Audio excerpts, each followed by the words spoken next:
I'm Evelyn Grant, 69 years old, and the sound of my granddaughter's voice stopped my hands mid-motion. The knife I held hovered over the birthday cake, its lavender glaze still soft under the rosettes I'd piped too thick. Sophie's words didn't shake, didn't plead, they landed flat and certain, telling me I needed to get away from my own children. The kitchen smelled of vanilla and the blue hydrangeas my daughter had arranged in mason jars, each wrapped in twine like a page from a magazine spread. Around me, voices and small laughter filled the air, the kind that pretends everything is fine. I looked up from the cake past the camera Daniel had set up and met Sophie's steady eyes. In that moment, something shifted deep enough for me to feel it in my bones. Before I go any further, let me know where you're listening from in the comments, and tap that like and subscribe button if you've ever had someone smile at you while quietly moving you out of your own life. I was born in a small Ohio town where you knew every neighbor by name and nothing went to waste. Not food, not kindness, not trust. My parents ran a modest diner on Main Street, and from the time I could see over the counter, I learned the rhythm of a kitchen. The lessons weren't written down. They were passed through hands, the way my mother folded dough without looking the way my father poured coffee without spilling a drop. We didn't have much, but we shared what we had, and that built a life that felt whole. Those early years taught me that a home wasn't about what you owned, but the space you made for others inside it. When I married Robert, we built our own home on that same principle. The kitchen was the heart, a place for neighbors, friends, and eventually our daughter Lauren. She grew up watching me test recipes, sitting cross-legged on the counter with a wooden spoon in her hand. I thought those mornings of flour-dusted hair and sticky fingers had planted something lasting between us. Even when she left for college, the kitchen was still her first stop whenever she came back, and I kept it ready for her, believing it would always feel like her place too. But over the years, little things changed. Lauren's visits became shorter, her tone more polished, her world more about perfect lighting and styled plates than the smell of bread coming out of the oven. When she married Daniel, they began bringing cameras into my home, turning my counters, and cutting boards into backdrops for their brand. At first, I didn't mind. It felt good to be included. But slowly, the old aprons disappeared, the jars I'd labeled in my handwriting were replaced, and the recipes she shared with her audience weren't mine anymore. By the time of her birthday this year, the kitchen looked the same in shape, but not in spirit. Lauren stood barefoot by the window, her cream linen dress catching the light just right, while Daniel poured sparkling cider into vintage glasses he'd brought in a padded case. Guests from her company filled the space, their phones ready to capture authentic moments. And me, I was there with the cake she'd requested, the one I never would have chosen for myself. Sophie stayed close to my side, saying little until the moment she leaned in with that quiet warning. I tried to read her face, but she gave me nothing beyond those steady eyes. I didn't know yet what she'd seen, what she'd heard, but her tone told me it was more than a granddaughter's worry. I slid the knife through the cake and handed her a plate, but she didn't take it.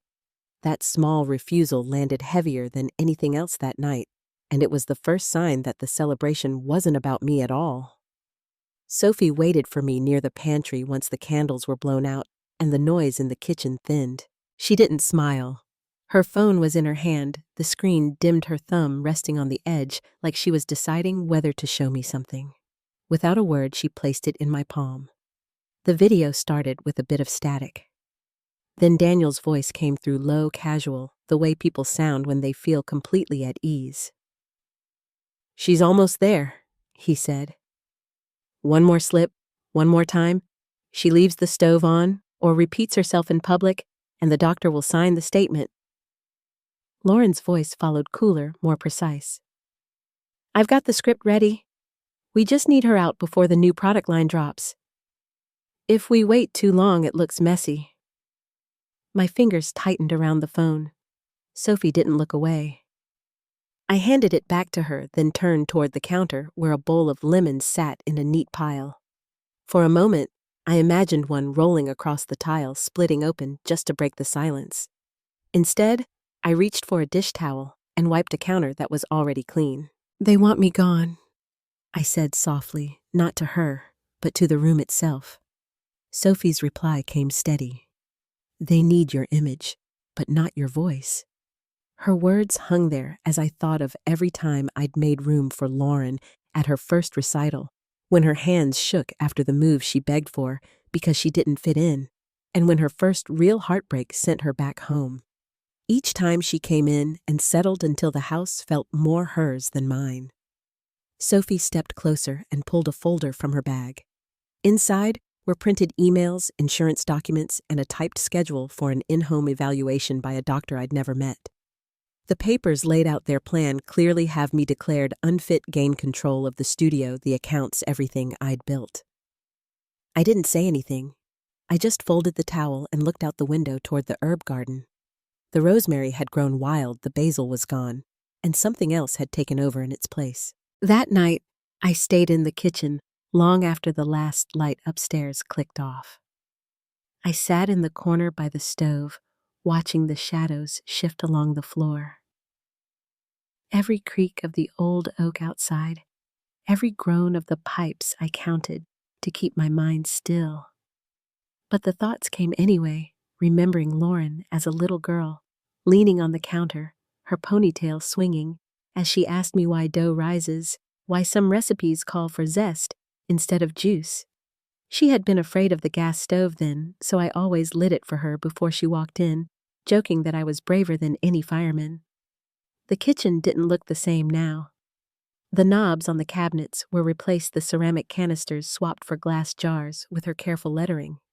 Even the backsplash had been painted over without asking. Daniel called it more modern. I had said nothing. I opened the drawer under the stove, the one I used to tuck away birthday cards she'd made when she was small. Almost all were gone, likely during one of her reorganizing streaks, except for one folded piece of paper edged in yellow. A red crayon heart on the front and inside in blocky letters. "For Mom, you make everything better." I put it back where I found it. By morning, I hadn't slept. Sophie joined me at the table with a slice of toast, no butter, her eyes scanning the garden through the window. I opened the folder and went through the contents slowly. The first page was a form giving Lauren partial access to my online accounts with my signature or something close enough to pass.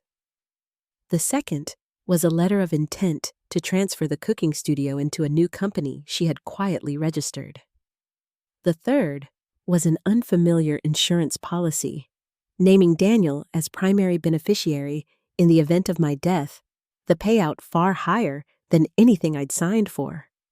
I didn't speak. I stood, opened a drawer where Lauren kept her newer knives, stainless steel black handles, and touched the tip of one just enough to feel the sharpness. Then I closed it and locked it. I had installed that lock years ago when she started using the house for events. One drawer, I told her, would always be mine. There were 2 keys, one on my ring, the other I'd given her for emergencies. That evening, when she came home from yoga, I waited until she went upstairs. The drawer was unlocked. The lock wasn't damaged, it had been opened with a key. That night, I brought my old knives in from the garage, wood handled, a little rust at the edges, and set them on the counter. I locked the drawer again and kept both keys in my pocket. This was no longer about recipes or even the studio. It was about the slow, careful removal of every trace of me from the place I'd made. A few days later, Lauren announced she wanted to film a spontaneous mother-daughter cooking segment for her wellness channel. Daniel arrived 20 minutes later, cases of equipment slung over his shoulder. He kissed my cheek and called me radiant as he rearranged my kitchen. Lauren swapped my aprons for ones with their logo. Daniel positioned lights directing me to stand on the side of the counter where the sun would hit best. I stayed where I always had, in the center. Sophie worked quietly beside me, measuring flour, her eyes tracking every move. I caught the motion of her slipping a small black device from her pocket and tucking it between the cookbook stand and the spice rack. She placed a ceramic spoon rest in front of it and stepped back. Lauren introduced us to the camera as if I were a visiting guest chef. Her hand brushed mine when she reached for the whisk firm, not gentle, and I recognized it as a signal to follow her lead. We made almond scones with lavender glaze, a recipe I'd written years ago.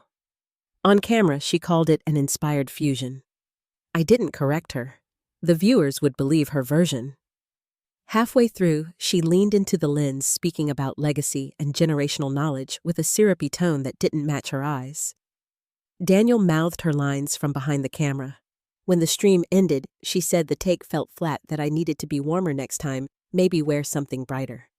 Later that night, Sophie showed me the hidden footage. It had caught the smiles, the lines they rehearsed, and the way Daniel referred to me when they thought I couldn't hear the nostalgic anchor.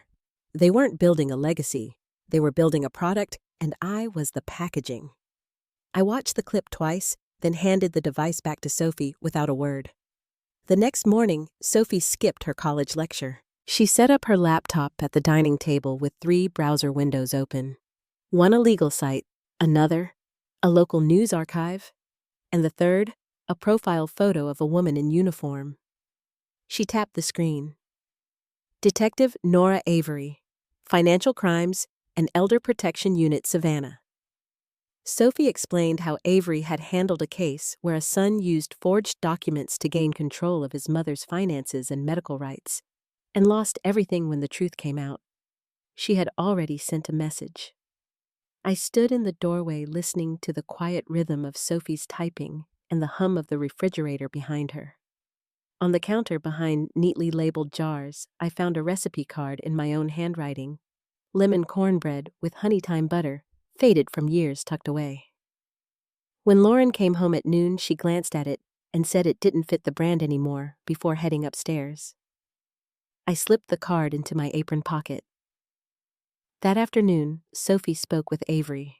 The conversation was brief, but firm. Dates, document numbers, a contact at the insurance board. We were starting something slow and careful, but it had weight. By evening, I sat at the table with a list of recipes Lauren had erased from her site. I folded it and put it under my pillow. Some things you keep close until the right moment comes. Lauren spent the next 2 days in and out of the house, always moving with purpose. Her phone pressed to her ear, or her laptop open on the counter. I stayed mostly in the background, keeping to the kitchen, or the small den near the back door. The folder Sophie had brought me sat inside a drawer I rarely used, its weight more noticeable now that I knew what was in it. Every so often, I would glance toward that drawer as if checking that the papers hadn't moved on their own. When Lauren was home, she filled the space with her voice discussing sponsorship deals, editing schedules, and photo shoots. Daniel came by often carrying camera equipment and leaving with memory cards tucked into slim cases. They talked to each other in quick, clipped sentences, the kind of shorthand that doesn't need explanation between people who share the same goals. I watched them without drawing attention to myself, noting the way they avoided looking directly at me unless the camera was on. On the 3rd evening, they decided to film a short promotional clip in the living room. The furniture had been rearranged to catch the late sunlight through the big front window. Lauren asked me to stand off to the side for atmosphere, her words light, almost playful. I stood near the bookshelf, hands folded, while she talked into the lens about family traditions and the importance of cooking together. Daniel adjusted the angle more than once so my face wasn't fully visible. When they finished, they didn't thank me. They simply began packing up equipment, moving around me like I was part of the furniture. Later that night, I sat at the kitchen table with a cup of tea, the house finally quiet. Sophie came down from her room and set her laptop in front of me. On the screen was a list she'd been compiling, names, dates, and links to online articles about similar cases. She had found at least 4 in the past 2 years where adult children used forged documents to gain control of a parent's finances. In each case, the process started quietly with changes to access accounts and property titles. Sophie tapped the top of the list. "This is the pattern," she said. I listened, my eyes on the steam rising from my cup. Outside, the street lamp cast a pale circle of light on the driveway. We sat in that dim kitchen, Sophie's fingers resting lightly on the keyboard, her expression steady. She didn't have to tell me the risk of waiting too long. The next morning, Daniel came by without Lauren. He set up his camera in the dining room, telling me he needed a few shots of the space for a background sequence. While he adjusted the tripod, I noticed his bag sitting open on the floor, a thick manila envelope sticking out. The corner of a printed form was visible, my name clear at the top. I didn't move toward it, but I read enough in those few seconds to know it wasn't anything I'd signed. He caught me looking and zipped the bag without comment. In the afternoon, Lauren returned from a meeting carrying 2 large shopping bags. She unpacked them onto the counter, new serving platters, a set of mixing bowls, and a stack of branded cloth napkins. She explained they were for the next round of shoots, her tone making it clear she expected my kitchen to be ready. I said nothing, just moved my cutting board aside so she could have the space she wanted. That evening, Sophie and I ate dinner at the small table by the window. She had roasted chicken and vegetables while I worked in the garden earlier, trimming back the rosemary that had overgrown. We didn't speak much. At one point, she slid a folded piece of paper toward me, contact information for someone at the state insurance board. Detective Avery says to call if you notice any sudden changes to policies or beneficiaries, Sophie said quietly. I nodded and tucked the paper into my pocket. 2 days later, Lauren announced she would be away for the weekend at a speaking event with Daniel joining her to film. She left early Friday morning, the sound of her suitcase wheels bumping down the front steps. The house was still when the door closed. Sophie looked at me from across the kitchen. "We have time," she said. We spent that afternoon sorting through boxes in the garage. Many were filled with items I hadn't seen in years. Old cookbooks with my notes in the margins. Stacks of handwritten recipe cards and photographs from cooking classes I'd taught before Lauren's brand existed. Sophie pulled out one photo of me at the studio laughing with a group of women around a long table. The chalkboard behind us listed that day's menu: cornbread with honey thyme butter roasted squash soup, apple crisp. I set the picture aside away from the boxes marked for donation. That night, I stayed in the kitchen after Sophie went upstairs. I took out my mother's old cast-iron skillet, the one with the small crack along the edge, and set it on the stove. I scrubbed it clean, oiled it, and left it to warm in the oven. The skillet had been part of hundreds of meals, each one made without a camera in the room. The next morning, Sophie joined me at the table with her laptop. She showed me a draft message for a live broadcast, just a single image of the skillet and a folded recipe card with the words, "Tuesday evening, 1 kitchen, 1 story." There were no hashtags or logos. She scheduled it to post the following day. By Sunday afternoon, the message had started to spread.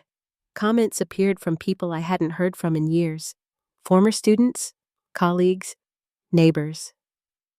Some said they missed my cooking, others that they missed the way the kitchen used to feel. I read each one slowly, taking in the names and the memories attached to them. Lauren and Daniel returned late Sunday evening. They didn't mention the post. Daniel asked if the kitchen was clean for the next day's filming. Lauren glanced at the camera sitting on the counter, made a note on her phone, and walked upstairs without another word. Sophie and I remained in the kitchen a while longer, finishing the dishes. She looked at me over the sink. "We're almost ready," she said. I dried the last plate and set it in the... By Monday morning, the post about Tuesday's live broadcast had doubled in shares. Sophie sat at the dining table with her coffee, scrolling through the comments, her pen tapping lightly against a notepad. She had started listing names, people offering support, some asking if they could attend in person, others just leaving a memory tied to a recipe. The house was quiet, except for the sound of her pen and the faint hum of the refrigerator. Lauren came downstairs late, her hair still damp from the shower. She glanced at Sophie's notes as she passed, saying nothing, then opened the pantry. She moved jars and boxes around before pulling out a bag of coffee beans. Without looking at me, she said, "We'll need the kitchen cleared at 5 tomorrow for setup." Her voice was even, but the words left no space for discussion. I nodded once and kept rinsing dishes. Daniel arrived not long after carrying his usual stack of cases. He and Lauren spoke in the entryway for several minutes before stepping into the kitchen. His eyes moved over the counters, noting what was there and what wasn't. "We'll need to adjust the lighting," he said to her. "Last time, it was too warm. We want bright clean." She agreed, already making notes on her phone. Sophie didn't look up from her work, but I saw the small shake of her head. When Lauren stepped out to take a phone call, Sophie slipped a small envelope across the table to me. Inside was a printed reply from Detective Avery. The words were brief confirmation that she had received the documentation and a request for specific details to complete the record. I folded the note and tucked it into my apron pocket. That evening, I pulled the old recipe card for the cornbread from its spot in my apron and set it on the counter. The paper was worn thin, the ink faded at the edges. Sophie watched as I took down the flour and cornmeal, measuring them into a large ceramic bowl. "You're doing it now?" she asked. I told her I wanted to make sure the skillet was ready. She moved to the cupboard and began taking out mixing spoons without another word. The smell of warm cornmeal filled the kitchen by the time Lauren returned from her call. She paused in the doorway, taking in the sight of the skillet on the stove. "That's not for tomorrow's shoot," she said, almost as a question.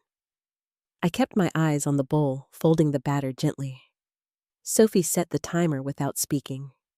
Lauren stood there for a moment longer, then turned and walked away. Later, when the bread had cooled, Sophie wrapped half in a clean cloth and placed it in a small tin. She set it on the counter beside her laptop, which now displayed the live stream interface. "Everything's tested," she said. "No glitches." I nodded and glanced at the clock. Less than 24 hours to go. The next day moved slowly. Lauren and Daniel took over the kitchen mid-afternoon, adjusting lights and rearranging the counter to fit their framing. The aprons with their logo replaced the plain ones on the wall. They discussed camera angles in low voices, checking their reflection in the dark glass of the oven door. I stayed at the far end of the counter, working quietly with Sophie on a list of final calls to make. By late afternoon, the setup was complete. The bright lights cast a glare on the polished countertops, and the smell of electrical heat from the equipment replaced the usual scent of the kitchen. Daniel tested the mic, his voice echoing slightly in the empty space. Lauren changed into a cream-colored sweater and touched up her lipstick in the hallway mirror. At 6:30, Sophie handed me a second envelope. "For the attorney," she said simply. I placed it in my apron pocket beside the folded note from Avery. Lauren entered the kitchen a few minutes later, smiling, as if for an unseen audience. Daniel took his place behind the camera, and Sophie positioned herself near the laptop. 7 o'clock came without fanfare. I stepped into the frame alone, the old skillet already hot on the stove, the ingredients measured out in small bowls. My hands rested on the cutting board as I began to speak not about brands or legacies, but about recipes and the people tied to them. I worked steadily, mixing the batter, pouring it into the skillet, and sliding it into the oven. 10 minutes into the broadcast, Lauren appeared on camera. She greeted the viewers warmly, calling it a surprise visit. I nodded, letting her speak. She picked up a spoon and stirred beside me, her smile fixed. Daniel shifted the camera to capture us both, but I kept my focus on the bread in the oven. When the timer beeped, I pulled the skillet out, setting it on the counter. Then I reached beneath the counter and lifted a folder. I placed it beside the bread, my hand resting on it for a moment, before I spoke again. "One last ingredient," I said. "Not for the bread, for the truth." I opened the folder and read a single line from one of the documents inside. Lauren's hand stilled on the spoon. Daniel lowered the camera slightly, his mouth half open. Sophie stepped forward, ending the stream with a tap on the keyboard. The kitchen was silent except for the faint crackle of the cooling bread. I picked up the skillet, carried it to the table, and sat down.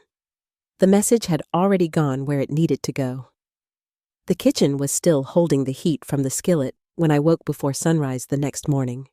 Sophie was already at the dining table, her laptop open, a steady stream of notifications rolling across the screen. She didn't say anything right away, just turned the screen so I could see the messages. Most were from strangers, a few from people I hadn't heard from in years, each one carrying a piece of memory or recognition. By mid-morning, the sound of footsteps on the stairs broke the quiet.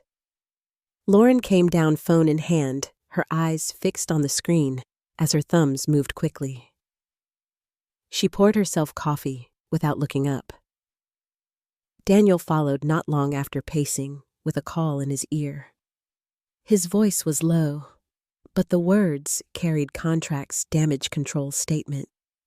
He stopped pacing when he saw Sophie at the table, then turned and walked back toward the hallway without greeting either of us. Around noon, Sophie printed an article from one of the local outlets and set it beside my plate. The headline was careful, but the meaning was clear: questions about authenticity in a popular wellness brand, and concerns over possible exploitation. I read the first few lines, then folded the paper and left it on the counter. Lauren passed through the kitchen a short while later, glanced at the folded sheet, and kept walking. The rest of the day moved quietly. I kept to small tasks, rinsing herbs from the garden, sorting through recipe cards, and putting away the extra dishes left from the night before. Sophie made dinner for the two of us and lit a small candle on the table. The smell of cinnamon drifted through the room. While we ate, I noticed Lauren standing in the hallway, her hands in her sweater pockets. She didn't step into the kitchen.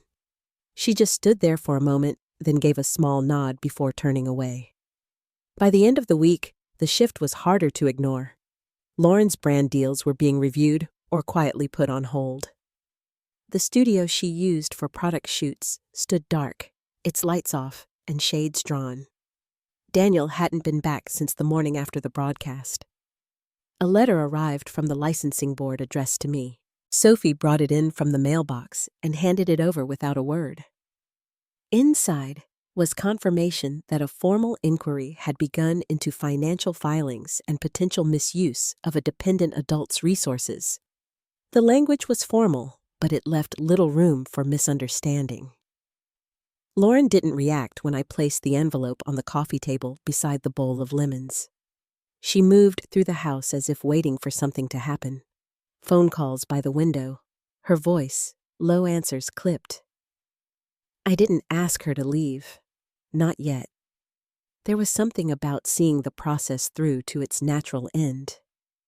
Sophie received another call from Detective Avery on Saturday morning.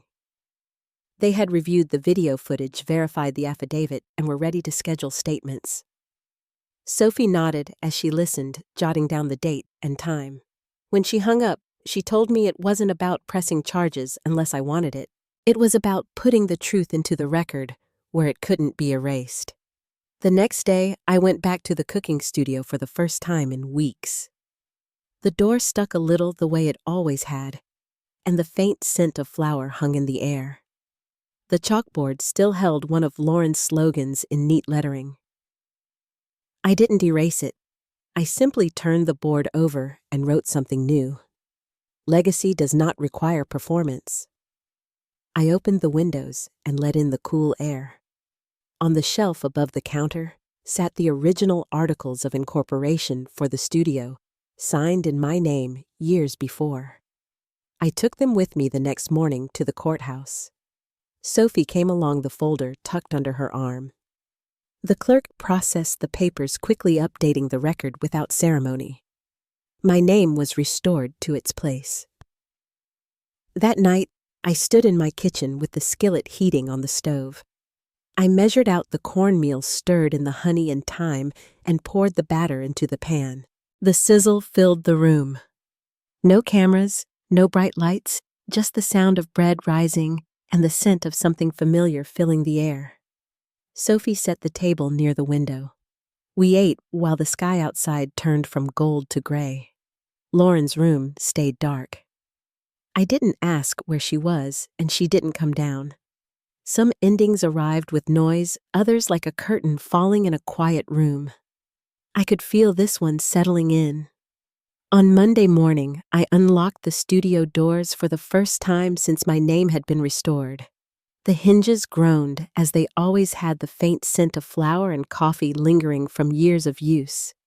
Dust lined the front windows, but the counters were clear, the cookbooks still stacked neatly on their shelves. I set my bag down and opened the windows, letting in the cool air from the street.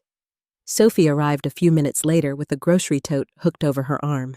She placed it on the main table and began unpacking eggs, milk, fresh herbs, and a small bundle of handwritten recipe cards she'd found in one of my old binders. "You should use these for the first class," she said, sliding them across the counter. I ran my fingers over the faded ink before tucking them into my apron pocket. The day passed in quiet preparation.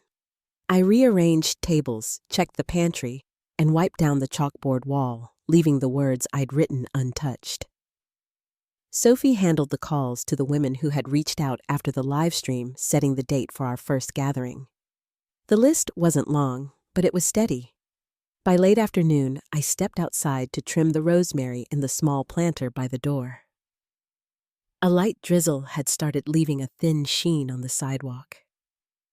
I watched the cars pass, each one moving quickly towards somewhere else. The rain eased by the time I locked up. Sophie walked beside me back to the house, the tote now carrying the clean linens from the studio. Inside, Lauren was at the dining table, her laptop open, a half-empty cup of tea beside it. She didn't look up when we entered. Sophie carried the linens upstairs without a word. I hung my apron on the hook by the pantry and started a pot of coffee. The sound of the machine filled the silence between us. Later that evening, Sophie came down with a small notebook. "Avery wants to meet here tomorrow," she said quietly, glancing toward the dining room. "It'll be easier for her to see the space get the statements done." I nodded and made a mental note to have the kitchen in order. The next day, just after 9, there was a knock at the back door. Detective Avery stepped in with a leather portfolio under her arm. She was efficient, her questions clear, her tone steady. Sophie sat with us at the table, her notes from the past week spread out in careful order. I answered what I could, signing where needed, and watched Avery place each page into her portfolio before she left. Lauren came into the kitchen as the door closed behind her. "Who was that?" she asked. I poured myself a cup of coffee. "Someone I needed to speak with," I said simply. She studied me for a moment, then returned to her laptop.